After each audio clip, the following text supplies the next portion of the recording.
আমার জীবনের সেরা আবিষ্কার এই টাইম মেশিন চেয়ার। এটাতে করে তোকে আমি 2050 সালে পাঠাবো, আজ থেকে 30 বছর সামনে। তুই ওখানে গিয়ে ভবিষ্যতে দেখবি মানুষের কি কি অভাব আছে। যদি কোনো বেশি অভাব থাকে আমি সেই জিনিসটা এখনই আবিষ্কার করে রাইখে যাব। স্যার আমারে না পাঠাইয়া আপনিও তো যাইতে পারতেন, আমি তো আপনার সহকারী, আপনি হলেন বিজ্ঞানী। আমি যদি যাই আর এদিকে মেশিনে যদি কোনো ডিস্টার্ব দেয় তুই কি সারাতে পারবি? তুই তো মেশিনটাকে ভাঙারির দোকানে বিক্রি করে দিবি।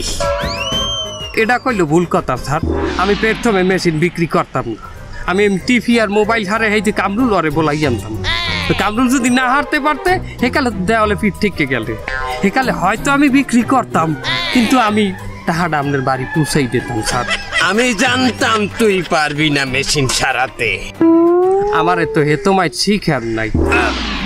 তুই তো আর্টসের ছাত্র, তোকে যে আমি সহকারী বিজ্ঞানী হিসেবে চাকরি দিয়েছি এটাও একটা বিজ্ঞানের শিল্প বিপ্লব, বুঝতে পেরেছিস?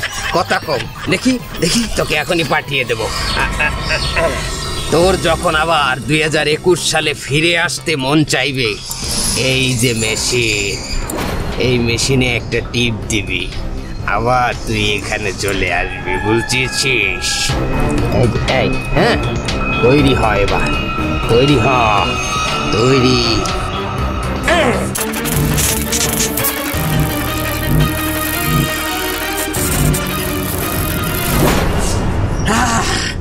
আমি সাকসেস, আমি সাকসেস। এখন অপেক্ষা করতে হবে ওর ফিরে আসার অপেক্ষা।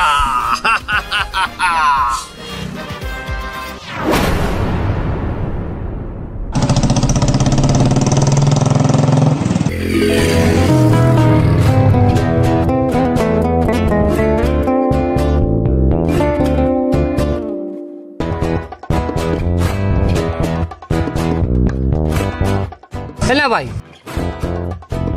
না ভাই, এটা কোন জায়গা?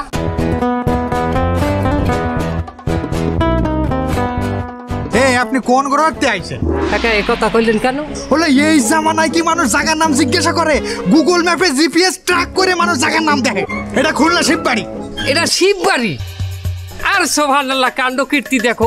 আমার বাড়ি তো সোনাডাঙ্গায় হাঁটতে গেলে 10 মিনিট, আর রিক্সায় গেলে হয়তো 5 মিনিট। আমি রিক্সায় পাবো এখানে। দাঁড়ান দাঁড়ান দাঁড়ান, হলো বাড়া, আপনি রিক্সা যাবেন তো আমার আগে বলবেন না কেন? আরে এটা তো আমার রিক্সা।